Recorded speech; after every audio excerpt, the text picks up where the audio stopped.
que c'est que ce truc?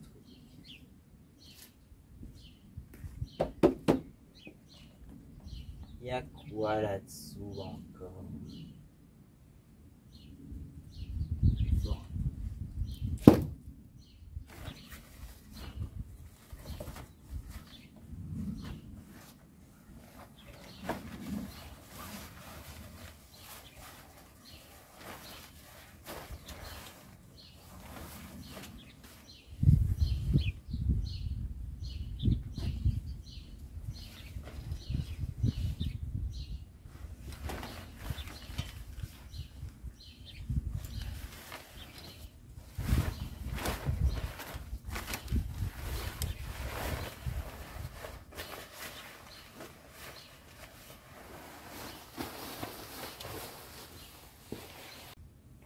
Ah, la voici.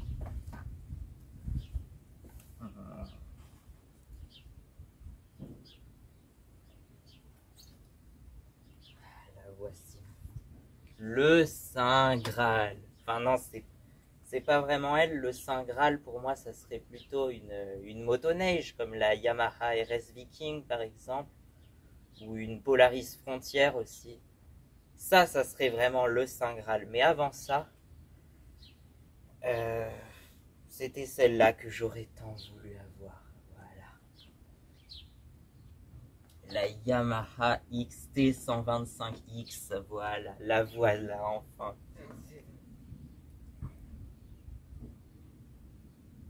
Je crois que j'ai jamais été aussi heureux de ma vie en fait, à part il y a 2 semaines, donc le vendredi 14 où j'avais fait ma première heure de moto en fait, c'était sur une Yamaha aussi, une YBR rouge. Voilà, je sais pas si je peux vous montrer une photo. Bon voilà, c'est celle-là. Et en fait, c'était un peu dur, mais pas tant que ça finalement. Enfin, disons que j'ai plus persévéré que pour la voiture, parce que forcément j'étais pas très intéressé par les voitures. Mais la moto, je la voulais, donc du coup j'ai persévéré un peu plus, je pense. Mais je devrais peut-être réessayer l'embrayage avec la 106, je sais pas. On verra ça un autre jour. Donc la voici enfin. Alors je sais pas si je peux vous la démarrer parce que on avait déjà essayé de la démarrer. Enfin, de là où on a été la chercher, on avait réussi à la démarrer, mais là quand elle est arrivée à la maison, elle voulait plus démarrer. Mais chose très importante, il y a un Kickstarter dessus pour la démarrer parce que là je crois qu'elle a plus de batterie en plus. C'est bon, elle est bien au fond. Ah ouais, il y a plus de batterie là je pense. Comment on démonte la selle d'ailleurs, je sais plus. Il doit y avoir un truc. Là peut-être.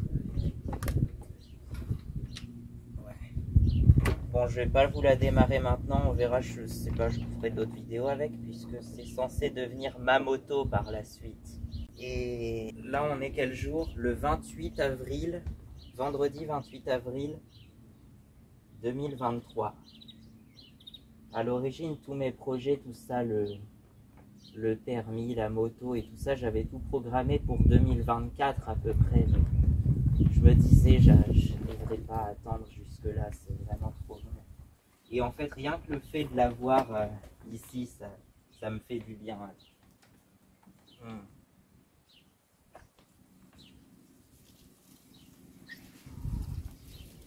Donc,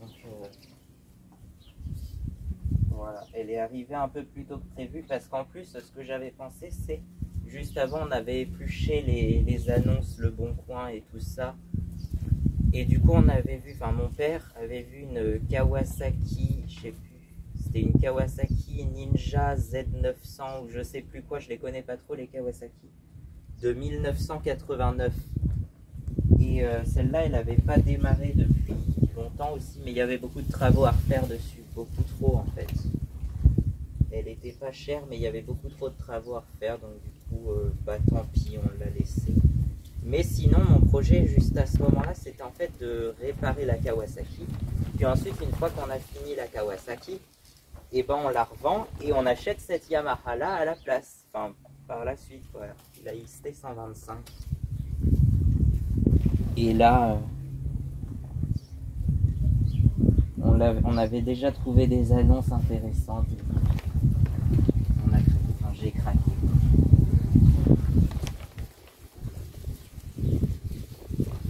Bon, voici enfin ma Yamaha. Il va falloir, par contre, on a quelques travaux à faire. J'ai pas encore fait la liste, mais on a il doit avoir une liste. Déjà, il faut nettoyer le carburateur. Ensuite, il y a ça là, normalement, il y a une petite patte qui tient le truc de liquide de frein. Mais en fait, elle s'est cassée. Et apparemment, ce que mon père dit, c'est que avec le kit en. Ça aurait arraché ça. Enfin, c'est ce qu'il avait dit.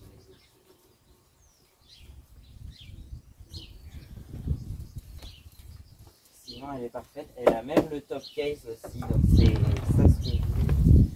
Parce qu'en fait, sur la Yamaha d'origine, il n'y avait pas le top case. Il y avait juste les deux petites vis là.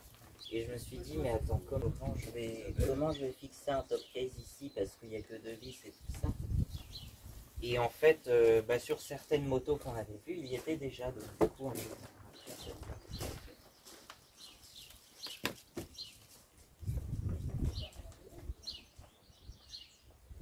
Bon, voilà.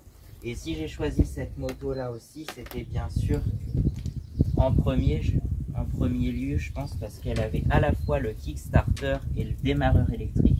D'ailleurs, le démarreur, ils l'ont placé là, c'est assez étonnant, parce que sur la plupart des autres motos, il est pas ici à peu près. Mais sur les Yamaha, ils l'ont placé là. Ça, c'est le moteur, en fait, c'est le même moteur que la YBR, donc entre autres celle que j'ai conduite à l'auto-école. C'est le même moteur, en fait. Et sinon, cette moto-là, elle a été produite, je crois, de 2005 à 2010. À ne pas confondre d'ailleurs avec la XT 125 qui date de 1982, qui, si je dis pas de bêtises, elle a été produite de 1982 à 1994, mais elle ne devait pas avoir le démarreur électrique pour le coup, celle-là. Elle devait avoir que le kit. Ouais. Ça marche pas si tu mets pas le contact en même temps. Bon, il y a le petit klaxon là aussi, les clignotants. Bon, ça, j'ai pas essayé. Mais voilà, c'est basique comme sur la plupart des motos, clignotants. Et alors, et là, c'est le bouton de démarreur électrique. Voilà. Et puis sinon, effectivement, tu as un grand. Ah oui, c'est pas comme le Kisby, c'est encore un autre système d'ouverture. C'est plus complexe, mais c'est... What? Ah merde, j'avais pas vu ça.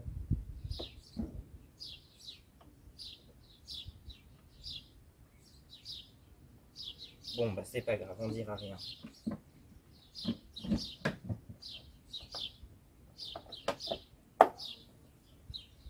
On dira rien, c'est pas grave, ça c'est pas vu. Merde, je viens de m'en apercevoir, la patte du top case là, elle s'est un peu cassée.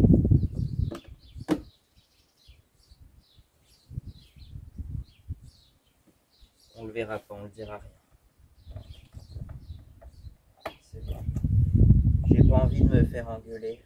Sinon, la boîte de vitesse de moto, bon, pour ceux qui font déjà de la moto, vous connaissez. Mais déjà, le fait que le point mort, le neutre, soit situé entre la première et la deuxième, c'est chelou. En plus, l'embrayage, franchement, cet embrayage-là, je pensais pas que j'allais... J'ai pas encore essayé à la conduire, celle-là. Hein. Franchement, on l'a ramenée. Mais j'ai commencé à conduire une YBR à l'auto-école. C'est déjà ça. Mais qu'est-ce que j'ai d'autre à dire dessus, en fait, c'est l'émotion.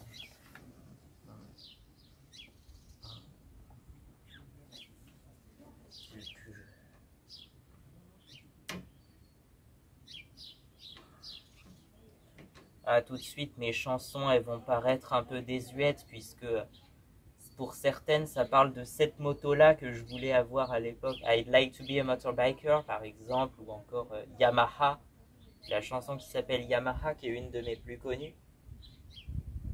Et ben, elle parle de cette moto-là. Et puis voilà. Et beaucoup d'autres chansons. Ouais. Et il y avait quelques-unes des chansons que j'avais commencé à écrire, enfin pas à écrire, mais j'avais imaginé, pensé les reprendre, parce que pour certaines c'est des reprises, sur la Yamaha, voilà.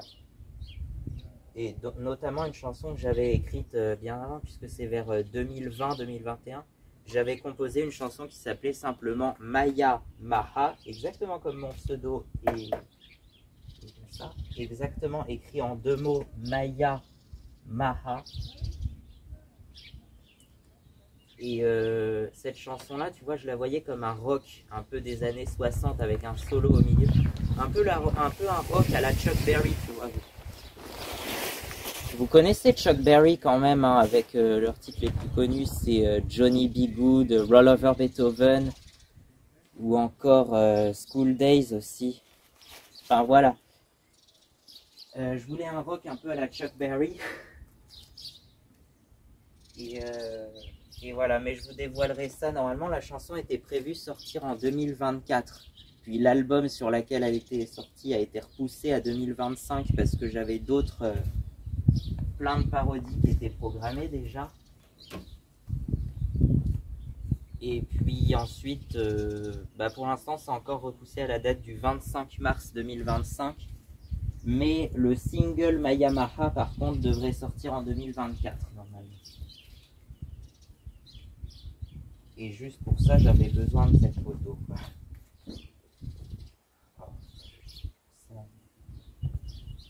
Ah, une autre chanson que justement je reprenais à propos de cette moto, mais du coup ça sera plutôt adressé à la motoneige par la suite. C'est I Want You de Bob Dylan, vous connaissez, non?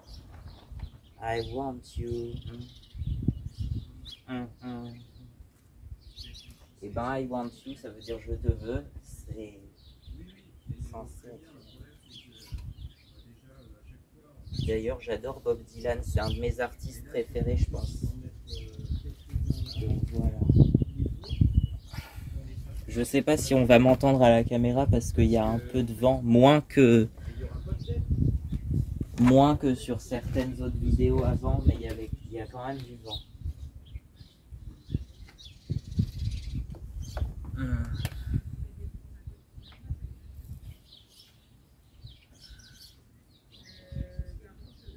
Voilà. Ouais, j'ai 4 albums en préparation. 4 albums, quoi. C'est beaucoup trop. En plus, 2 d'entre eux sont des doubles albums contenant majoritairement des reprises, mais aussi quelques chansons que j'ai créées. Là, par exemple, je viens de sortir une nouvelle chanson, c'est 106, chanson sur la 106. Et ben, c'est une de mes propres compositions, par exemple. Je compose aussi des chansons, oui, bien sûr. La chanson Yamaha, I'd like to be a motorbiker, Quad 9, c'est moi qui ai écrit tout ça. CF Moto, c'est aussi moi, c'est une chanson que j'adore d'ailleurs, CF Moto.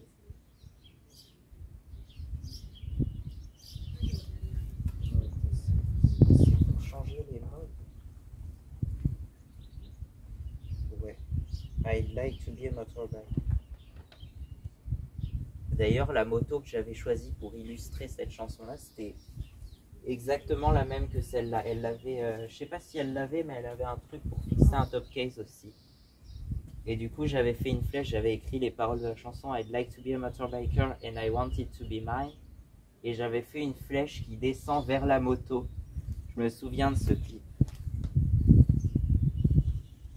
J'espère juste que le propriétaire va pas porter plainte en disant mais c'est pas sa moto, c'est la mienne. C'est pourquoi à partir de maintenant je mettrai ma moto comme ça, enfin celle-là en illustration, voilà. C'est ce que j'ai toujours craint aussi pour mes chansons, c'est d'être attaqué par des gens qui qui croient que j'ai plagié alors qu'en fait non, c'est pas du tout le cas, ça se ressemble même pas leur chanson de marde là. Et puis sinon bah, je vous parlerai ça, c'est complètement hors sujet, je vous parlerai ça dans une autre vidéo, voyons donc. Et ben voilà, je crois qu'on a fait le tour. Est-ce que je vous fais une vidéo de comparaison avec la Honda parce que j'ai remarqué quelques autres différences que j'avais peut-être pas citées sur la vidéo où je comparais justement la XR 125, la Honda XR 125 et la Yamaha XT 125. Il y avait des choses que j'avais pas citées sur la XT puisque je la connaissais pas autant que maintenant, quoi.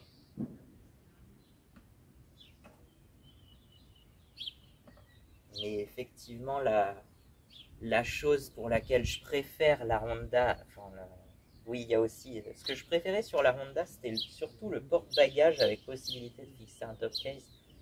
Mais sur celle-là, il y est déjà, donc on va faire une croix dessus, voilà.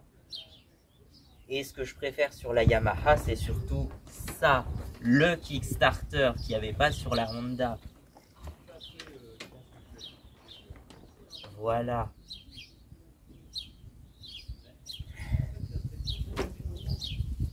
Bon, et ben je crois qu'on a fait le tour, à plus. Je vais faire une liste que je vous mettrai en fin de vidéo.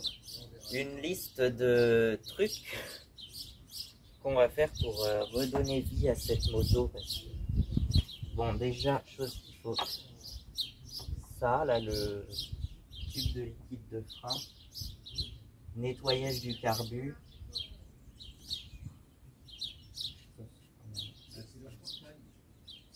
nettoyage du carbu, les pneus aussi, c'est le plus gros investissement parce que ça coûte bonbon, les pneus de moto.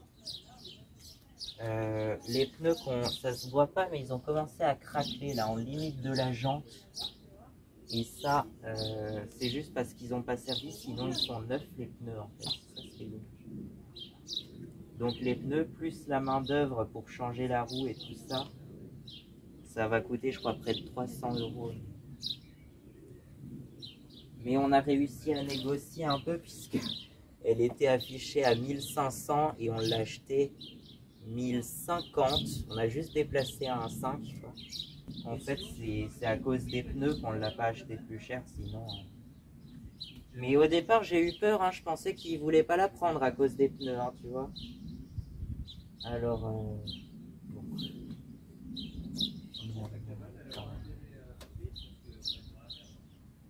La bougie. Oh, la bougie, je pense qu'il faudrait juste la nettoyer, sinon elle est neuve.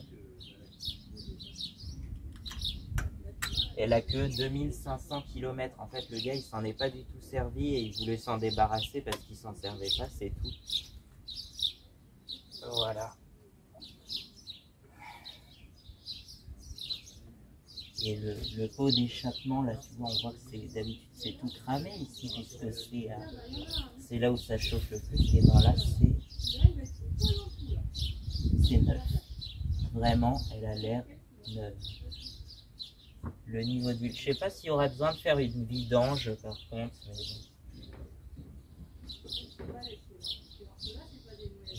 Normalement, le niveau d'huile, ça se met la moto bien droite comme ça. Voilà.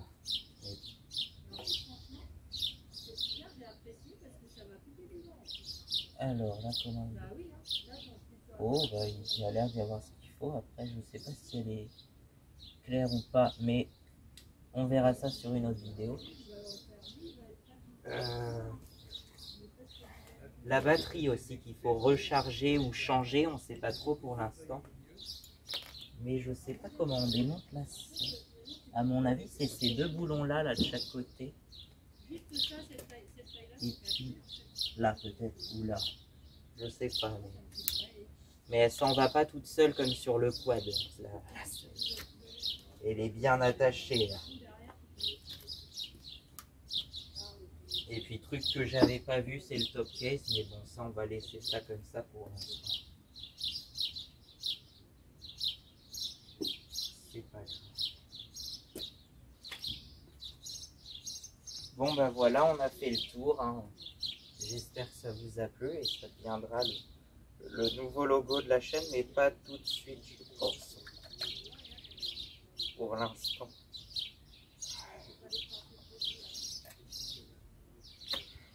Je sais même pas où je vais la mettre parce que justement, je veux la mettre à l'ombre pour pas qu'elle vienne. Là sur la selle, on voit que c'est un tout petit peu cramé, mais c'est le seul point d'usure, j'ai l'impression. Et c'est usé à pas servir en fait, c'est ça ce qui est dommage. Parce qu'une moto en bonne santé est une moto qui roule. Voilà, fin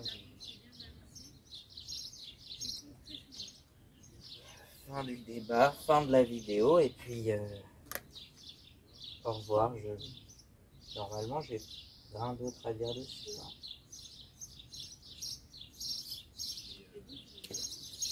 Bon, et ben, bonne nuit.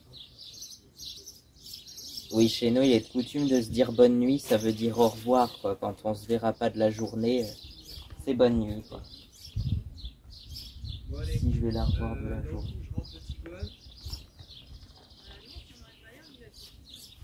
Bon, à bientôt.